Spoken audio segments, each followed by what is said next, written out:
Bonjour à tous, nous poursuivons avec la deuxième Mishnah du sixième péril. La Mishnah nous enseigne ici Shalach Beyad Cheresh Shote Vekatan. On est toujours dans le din de Shlichut. Nous avons vu dans la première Mishnah que bien que dans toute la Torah, En Shliach Lidvar Avera, lorsqu'on envoie un Shliach, quelqu'un faire une Avera à notre place, on ne peut pas dire que c'est nous qui avons fait la Avera. C'est le Shliach qui a fait la Avera. Il ne devait pas nous écouter. S'il l'a fait, eh bien c'est son problème, c'est lui qui a fait la Avera. Mais dans la Meïla, on a demandé à un Shliach, on lui a dit, prends cet argent et va acheter telle et telle chose, et que cet argent s'avère être du Ekdesh, eh bien c'est le Meshaléar, celui qui l'a envoyé, qui a profané, et on l'apprend d'un pasouk qu'il y a Shliach et Varavera dans Meïla. Ici la Mishnah vient nous dire, Shalar Biyat Cheresh Shote Vekatan, le Balabait a envoyé de l'argent du Ekdesh, sans faire exprès, mais dans les mains d'un Shoté, d'un Cheresh, d'abord d'un sourd muet, donc de naissance qui ne peut pas communiquer, donc il n'a pas de date, il n'a pas de raison, ou le Shoté, celui qui a perdu la raison, ou Katan, un enfant, moins de 13 ans, qui n'a pas non plus de date, et ils ont été acheter quelque chose chez l'épicier avec cet argent. Imasu shlichuto.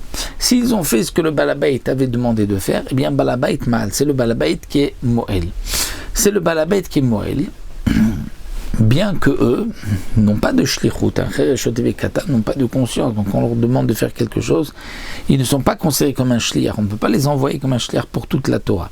Mais malgré tout, étant donné que dans Meïla, il y a shlichut lidvar avera, c'est que ici, ce sont des dinim particuliers, et donc même s'il a envoyé dans les mains de Cheresh Shote Vekatan, le balabait est chayav, c'est lui qui a fait la Meïla. Mais dans le cas où l'Asushlichuto, s'ils n'ont pas fait ce que le balabait avait demandé, à ce moment-là, Chendvani Ma'al.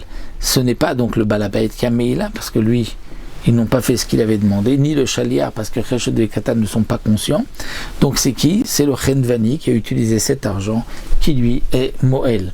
Donc si lui, le Chendvani, a reçu cet argent, lorsqu'il utilisera ensuite cet argent pour ses propres besoins, c'est là qu'il y aura une Meïla, puisque jusque-là, l'argent n'est pas encore, il n'y a pas eu encore de Meïla. Et tant que l'argent, il n'y a pas eu de Meïla, donc elle reste Kodesh. La Mishnah continue chez l'Arbiyat Pikar. Si quelqu'un a envoyé de l'argent du Ekdesh dans les mains d'un homme Pikar, conscient, bardat, c'est-à-dire qui est adulte, normal, et qui donc peut être un shliach, et donc lorsque ce shliach va acheter quelque chose pour le balabait, c'est le balabait qui a fait une meïla. Bien sûr, si c'est Beshogek, sans faire exprès. Mais ici, nous dit la Mishnah, Veniskar, le balabait s'est rappelé que l'argent était Kodesh avant que cet argent arrive dans les mains de l'épicier.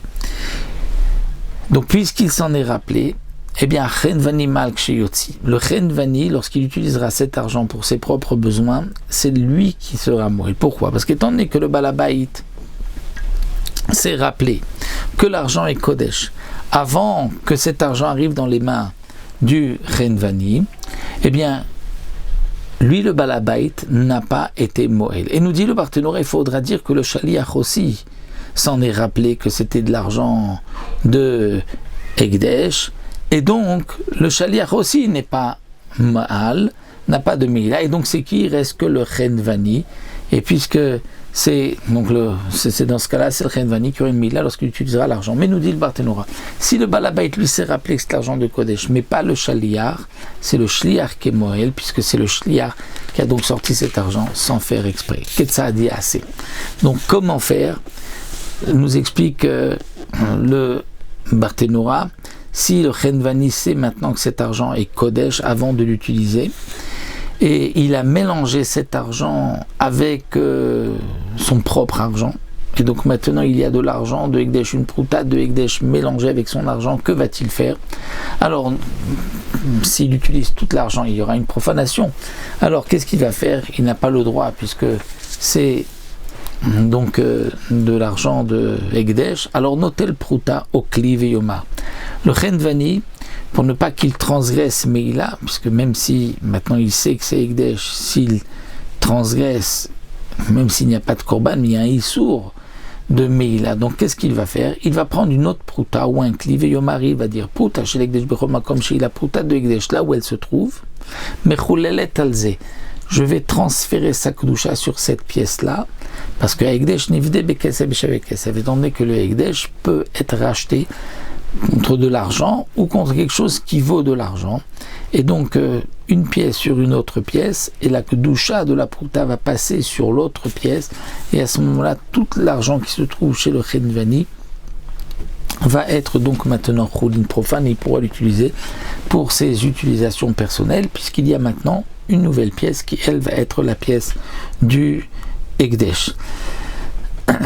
Certains expliquent que ce qui est marqué ici, Ketsadia, c'est le balabait, c'est-à-dire que le balabait qui se souvient que l'argent est Ekdesh, et il n'a pas la possibilité d'aller le dire au Chenvani, donc qu'est-ce qu'il va faire le balabait? Sinon, à cause de lui, le Chenvani va fauter.